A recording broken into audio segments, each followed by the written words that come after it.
waa maxay dhaawaca daayartan soo wada gaaray ciyaarta kubadda cagta ka loo yaqaan pubic problem. magacan waa macquul aan fahmin.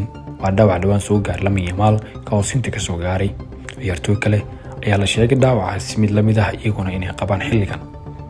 muxuu yahay dhaawacaasi? muuqaalkan ku soo qaadan doona haddii ku soo gaaro muuqaalka laakiin oo saaxiibada la wadaag. waa dhaawac ku dhaca muruqyada iyo seedaha ku wareegsan miskaha iyo caloosha hoose ka oo caadi ahaan keena xanuun iyo dhibaato dhaqdhaqaaq.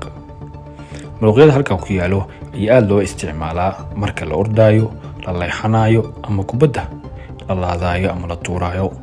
Lamine Yamal oo ka meeraysanaya in qalin lagu sameeyo. xidiga kale ayaa jiro oo sidaas oo kale dhaawacyadu ay soo gaareen sida laacibka Atletico Bilbao Nico Williams, isagu waxay u badan tahay qalin inuu galo. xidiga Madrid Mastantino ayaa isna waxa soo gaar dhaawac sida lamid ah laakiin weli lama caddeyn warkiisa. waxaa inta badan keena ama sabab daal badan, seedaha oo ku bararo ama murqaha oo ku burburo. nasiino badan haddii uu ku bogsoon waayo laacibka waxaa qasab ah in qalin uu maro.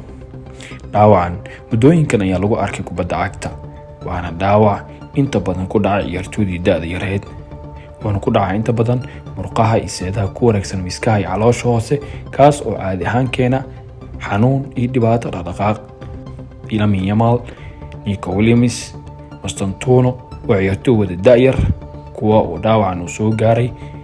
intooda badanna haddii ka fiicnaan waayaan ay qalin mari doonaan. Lamine Yamal dhaawacan dhawaan markuu soo gaaray inta badan taageerayaashu waxay u leexiyeen inuu ka yimid waqtiyo iyo jawi kala duwan oo la qaatay saaxiibtiisa ay dhawaan kala tageen, taa oo keentay dhaawac inuu soo gaaro xidiga.